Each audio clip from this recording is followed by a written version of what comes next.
Amis tireurs, bonjour, je voudrais vous présenter de nouveau, parce que j'ai fait une toute petite vidéo sur ma chaîne, vous pouvez aller voir, sur une Rossi Puma. Donc en fait, on m'a demandé, un de mes abonnés m'a demandé d'en parler un peu plus, parce que sur la toute petite vidéo que j'avais présentée, en fait, j'expliquais que j'avais reconditionné la carabine de telle façon que j'allais à quelque chose de très très souple au niveau de l'éjection et au niveau de l'alimentation. Je ne vais pas faire de démontage parce qu'il y a des vidéos qui tournent, qui sont très très bien faites, et une en particulier où il explique tout le démontage et le remplacement de tous les ressorts. Alors, je voulais juste vous parler, rentrer un petit peu dans le détail sur cette carabine là. En fait, celle-là c'est une 38 spéciale 357 Magnum. Bon, j'ai choisi ce calibre parce que j'ai déjà des autorisations en 38 et en 357, ce qui me permet d'avoir les munitions. C'est une munition qui est très très sympa. Quand vous prenez du 357 Magnum, vous pouvez faire du tir à 50, 100 mètres, voire jusqu'à 200 mètres sur les cibles métalliques. Donc ça reste quelque chose de très sympathique. Pour avoir eu une 44 Magnum en marine, je préfère quand même le 357, beaucoup plus souple, beaucoup plus sympa. Donc en fait ça c'est la version inox, toute simple, canon inox de 51 cm. On a aussi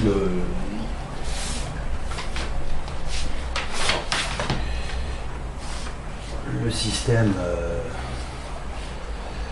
qui a été un petit peu modifié au niveau des organes de visée. Donc ça c'est l'organe de visée d'origine, qui est monté avec un petit guidon tout simple, avec une petite pointe en laiton.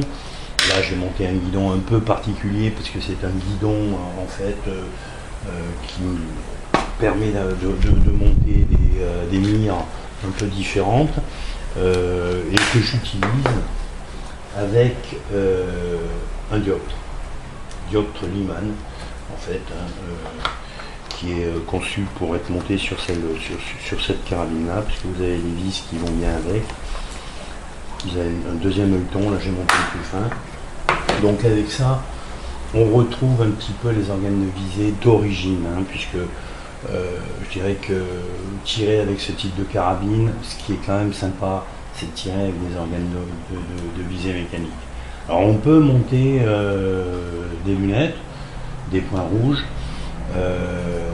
à la différence de la marine, pour ceux qui la connaissent, c'est que sur la Rossi on a une éjection par le haut, ici, alors que la marine on a une éjection latérale, qui permet d'avoir tout le haut de la carcasse qui est libre. Donc la marine est usinée à plat, on a 4 petits bouchons, 4 petites vis qui servent de bouchons, on les enlève et on monte un ride waiver et on peut monter une lunette. Ici avec l'éjection dessus, impossible de monter un ride waiver dessus ou une lunette. Alors il existe un petit dispositif, alors, si vous allez, je vous montrerai tout à l'heure sur quoi je me suis basé pour avoir un peu d'infos sur cette carabine là. Il existe un petit dispositif qui permet quand même de monter des lunettes. Le voilà, c'est un ride waiver avec une vis sur le côté latéral. Donc en fait il faut dévisser ici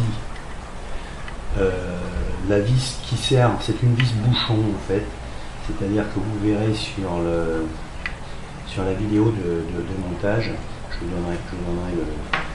vous marquerai le site du gars qui fait ces vidéos. Il travaille avec des gants en latex bleu d'ailleurs, c'est assez intéressant, ça fait un peu chirurgien, et par contre c'est très très bien fait ces vidéos, donc c'est vachement sympa.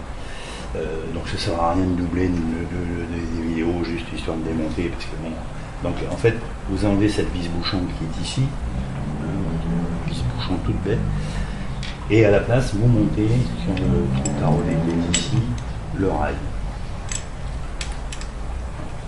ensuite, avec ces deux vis qui sont là, vous réglez l'horizontale ici de ce rail-là pour dégrossir et ensuite vous finissez de régler avec la lunette. Donc ça c'est sympa parce que ça n'empêche pas l'éjection en fait. C'est-à-dire qu'on a une éjection qui se fait parfaitement. Voilà, on dégage bien. Donc voilà, ce petit système-là est sympa. Moi je ne monte pas de lunettes. Je me contente de tirer avec des organes de visée mécaniques, c'est vachement plus ludique. Surtout que c'est une petite carabine, donc qui est assez légère. Et à bras francs, ça permet de se faire plaisir. Donc bon, précision, bonne précision, hein, c'est-à-dire que là on a quelque chose, on a un canon de 51 cm, donc on a quelque chose d'assez précis. Alors c'est le modèle 1892 en fait, tel qu'il est appelé. Hein. On retrouve sur ce modèle-là la sécurité ici, feu, sécurité, position sécurité. Hein. Je vais vous zoomer dessus, comme ça vous aurez deux positions ici. Et on retrouve la fameuse clé que l'on utilise pour le chien. Ça, je ne trouvais pas, mais c'est quand même un truc. J'en ai parlé sur les Rossi, sur les Taurus, sur les revolvers Taurus. Cette fameuse clé qui vient se monter derrière pour bloquer le chien. Encore une sécurité qui ne sert à rien, ce que j'ai déjà dit sur les Taurus. On n'utilise jamais, donc il n'y a aucun tireur qui l'utilise. Vous avez aussi, si je reprends sur le côté ici, l'organe de visée, système crocodile en fait, hein, c'est-à-dire qu'on a un petit système qui monte et qui descend. Assez simple, qui fonctionne bien. Donc, moi j'utilise pas, puisque j'utilise le dioptre, qui lui a quand même bon, ça c'est un dioptre Lyman qui est prévu pour ce type de carabine, donc qui se monte sur la vis ici qui sert à bloquer la crosse. Donc en fait vous libérez, la vis est fournie avec, parce qu'on a du coup un petit peu plus longue, puisqu'on prend toute l'épaisseur du patin du dioptre ici. Alors le dioptre avec un réglage en hauteur, c'est très précis, hein, c'est bon, moi c'est quelque chose que j'aime bien. Ces dioptres, on retrouve un petit peu les organes de visée d'époque, je dirais. Bon, celui-là c'est un micro, hein, tout petit, on a un tout petit trou, c'est le mettre en face. Voilà, donc on a quelque chose, un tout petit trou, quelque chose d'assez sympa, et ça permet d'avoir une très bonne visée. Ensuite, en face, vous montez un peu ce que vous voulez. Vous pouvez monter des petites croix aussi, très sympathiques. Hein. On a quelque chose. Hop là. Un peu de recul. Pas trop la voir. Normalement, j'ai un zoom automatique sur celle-là, mais bon. Donc avec différents formats, après vous faites un peu, enfin différentes formes plutôt, faites un peu ce que vous voulez quoi, au niveau de la forme. Alors ce modèle là est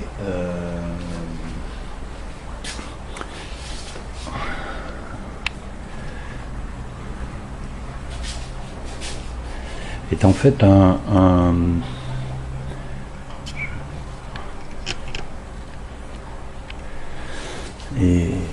un 9 coups plus 1, c'est ce qui est donné,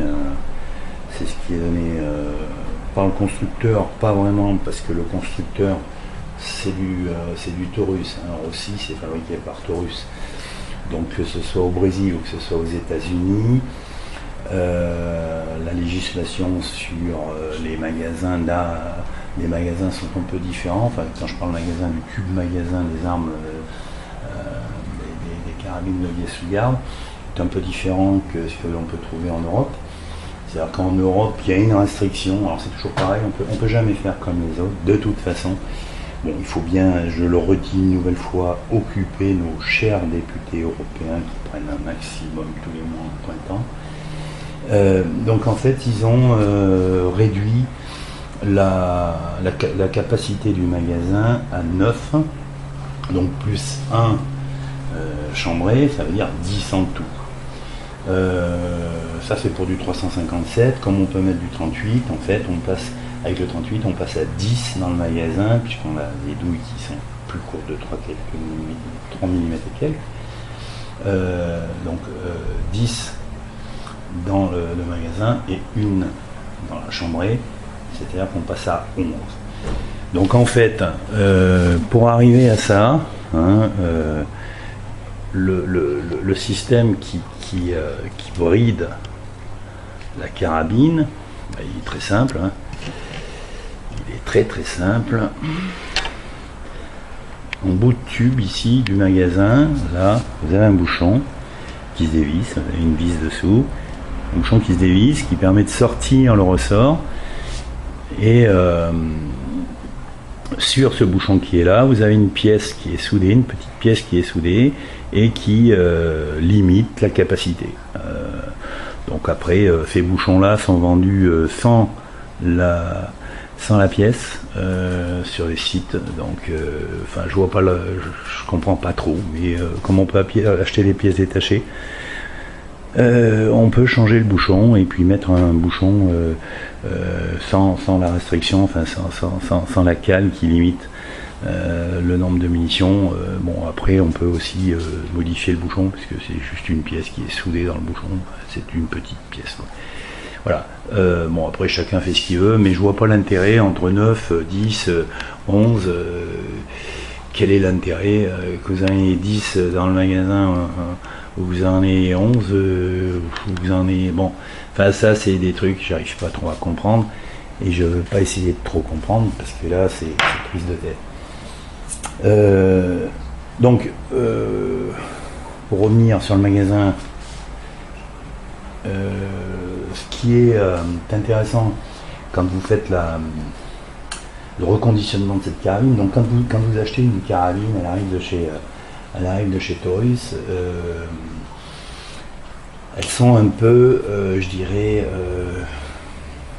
fabriquées de façon un petit peu expéditive, rapide, chaîne d'usinage.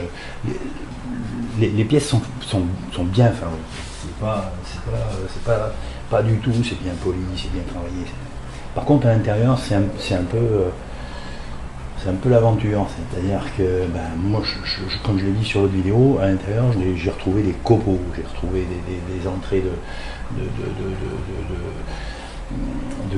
de chambres qui sont pas parfaitement polies. J'ai retrouvé pas mal de choses. Ces pièces-là aussi qui montent et qui descendent et qui font circuler la culasse, qui sont pas bien ébavurées. Donc l'idée, quand vous démontez tout, donc je vous dis pour le démontage, regardez sur la vidéo, je vais vous mettre le site sur la mienne et vous verrez ça tout de suite. Il vous explique tout pour les ressorts et autres. Quand vous avez démonté entièrement votre carabine, prenez toutes les pièces. Alors voilà, par exemple, là vous avez des rainures ici. Je vais vous mettre un coup de zoom dessus pour être beaucoup plus précis.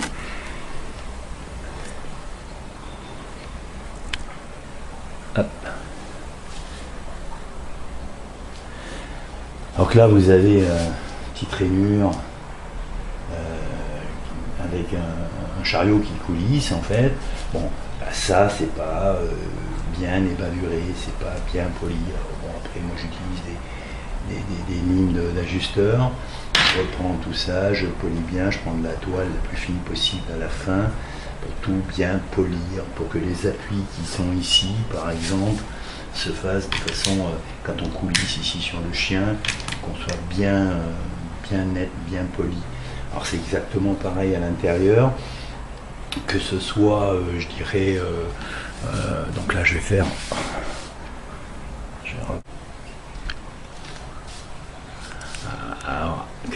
c'est à l'intérieur, c'est exactement la même chose.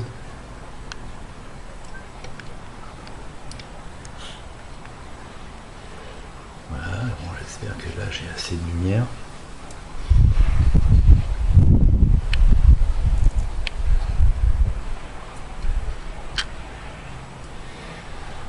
Voilà, exactement la même chose là au niveau de toute la mécanique à l'intérieur, hein, c'est-à-dire qu'ici on a le système qui permet en fait de faire monter la munition, hein. Si je vous montre un petit peu ce qui se passe ici, vous allez comprendre tout de suite. Voilà, donc là vous avez, quand voilà, là, vous allez avoir la munition qui va monter, voilà, elle monte ici, et ensuite vous venez l'insérer dans la chambre ici, voilà, hop, vous verrouillez. Donc là elle est verrouillée, verrouillée au niveau de la douille ici pour l'éjection. Et ensuite quand vous... Je vais en mettre une deuxième, alors ne vous inquiétez pas, ce sont des munitions qui sont ni chargées ni amorcées, hein. Voilà. Donc quand vous éjectez, ici, hop, vous avez l'autre qui monte derrière. Ah.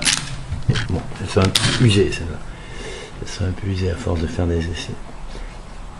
Et donc là, en fait, vous avez toute cette mécanique qui est à l'intérieur, bah, qu'il faut roder, qu'il faut polir, qu'il faut absolument mettre, je dirais,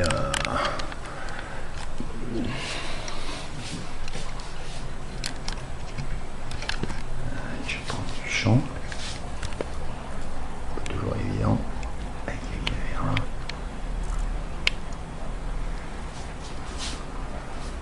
Voilà, donc toute cette petite mécanique qui est ici, bon, il faut démonter.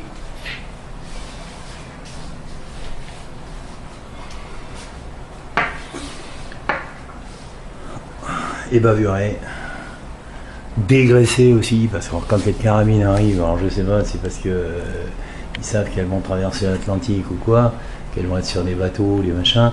Bon, alors quand elles arrivent, elles sont bourrées de graisse partout. Donc moi je dégraisse, je mets à sec, quoi, c'est-à-dire je mets vraiment j'enlève tout.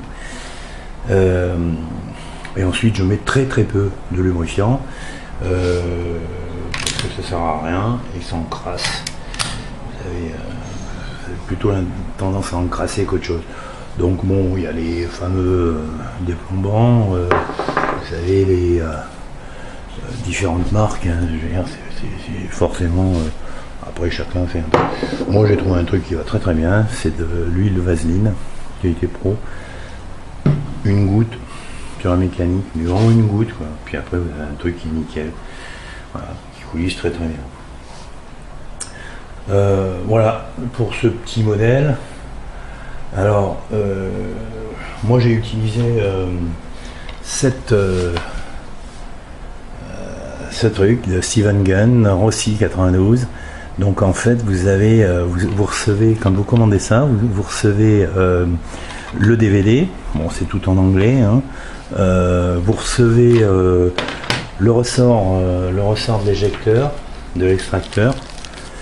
Vous recevez le ressort de l'extracteur et vous recevez le pouce-balle en acier, puisque au bout du tube de magasin, vous avez à l'origine un pouce-balle plastique. Et donc là, vous avez un pouce-balle en acier qui est quand même beaucoup plus sympa. Enfin, bon, hein, ça s'use quand même pas mal. Voilà. Donc après, ben, vous avez effectivement, quand on regarde un petit peu, quand vous avez fini de remonter tout ça, alors c'est pareil au niveau de la portière, hein, ici c'est exactement la même chose, hein, alors je vais essayer de vous montrer la portière. Voilà.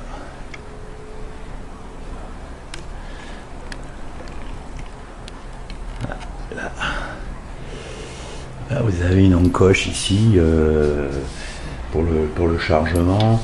Donc au départ, si vous faites rien, si vous passez pas la ligne plus une toile très fine, 600 derrière, bah, vous y laissez un peu les ongles, un peu la peau, parce que comme vous chargez, vous êtes obligé de pousser. Bon, et en poussant derrière, alors vous pouvez pousser avec l'autre. Il y a des astuces hein, pour arriver à charger. Mais enfin bon, quand vous en êtes à la 10e ou à la 11e, bon, c'est un peu raide. Donc tout ça, bah, la portière, tout ça, il faut bien la polir. Vous avez quelque chose de bien fluide. Hein. Ce qui fait qu'après, bah, quand vous avez fait tout votre montage et que vous avez bien mis 2 gouttes de vasine comme moi je fais, vous avez quelque chose vachement souple qui dépote bien, quoi. Il n'y a pas de souci, ça marche bien et voilà. Donc voilà, j'ai refait cette petite vidéo pour un de mes abonnés sympathiques qui voulait que j'en parle un peu plus. Alors effectivement, je ne démonte pas, hein, mais ça sert à rien de faire 50 vidéos sur le même sujet, il y en a qui sont très très bien faites. Hein. Voilà, je voulais juste apporter quelques petites précisions. Le canon 510 mm. Alors vous avez le modèle, vous avez un modèle avec canon hexagonal de 610. Alors bon, je l'ai acheté, je l'ai tout de suite échangé parce que c'est pas possible.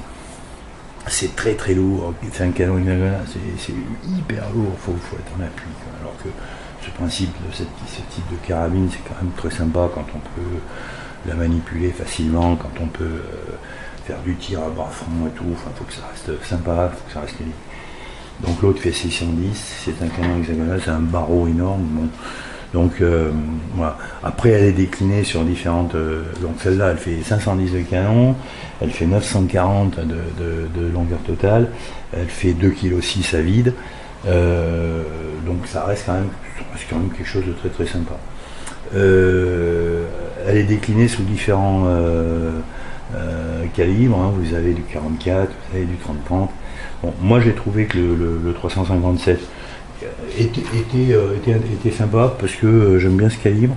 Il est suffisamment puissant et suffisamment, je dirais, il porte, c'est-à-dire à 50-100 mètres, bon réglage de diote et tout machin, vous faites du bon carton avec, quoi. Bon, je l'ai sur des armes de poing, donc j'ai une détention, ce qui fait que j'ai la possibilité d'avoir du 357. Sinon c'est vrai que si vous n'avez pas de détention, si vous n'avez pas d'arme de poing, c'est beaucoup plus compliqué. À ce moment là il faut passer avec du 44. Bizarrement le 44 s'achète avec l'arme sans détention, c'est-à-dire pas besoin d'avoir de détention pour acheter du 44 mag qui est beaucoup plus puissant que ça.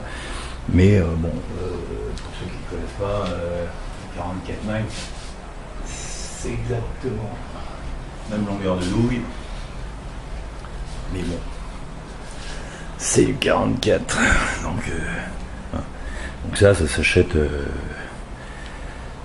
carabine, par exemple sur les Marlin. Bon. Alors justement pour revenir sur la Marlin, parce qu'il y a beaucoup sur le net, il y a beaucoup de comparaisons entre plusieurs types de carabines, en particulier en Rossi et la Marlin. Moi j'ai eu les deux, j'ai eu la Marlin en 44, très bonne carabine, il n'y a rien à redire, mais c'est beaucoup plus anguleux, c'est beaucoup plus, ne serait-ce que le levier là, sous garde, c'est limite à s'arracher les doigts, quoi. Enfin, je veux dire, il n'y a pas ces rondeurs qu'on trouve chez Taurus, quoi, sur la Rossi. Donc bon, voilà. Alors je vous mets le site de notre ami là, qui fait du démontage et des ressorts. A bientôt. La prochaine arme que je vous propose sur la prochaine vidéo, petite arme que j'ai découvert qui est assez sympa, c'est la Ruger 522. J'ai un doute sur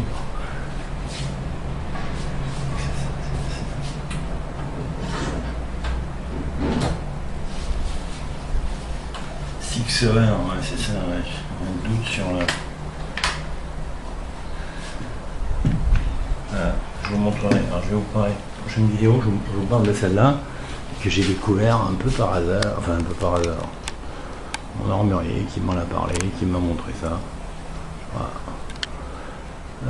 Alors ça c'est pareil, ça reste très sympa aussi à découvrir, quoi. C'est du 22 Lanriff. C'est des armes qui ont pratiquement les mêmes formats que les armes de gros calibre. Hein. Bon, là je l'ai équipé d'un point rouge, mais c'est du 22 Lanriff qui permet d'avoir un entraînement pas très cher, hein, parce que ça permet de vider un chargeur. Vous avez des chargeurs de 25 qui vont derrière.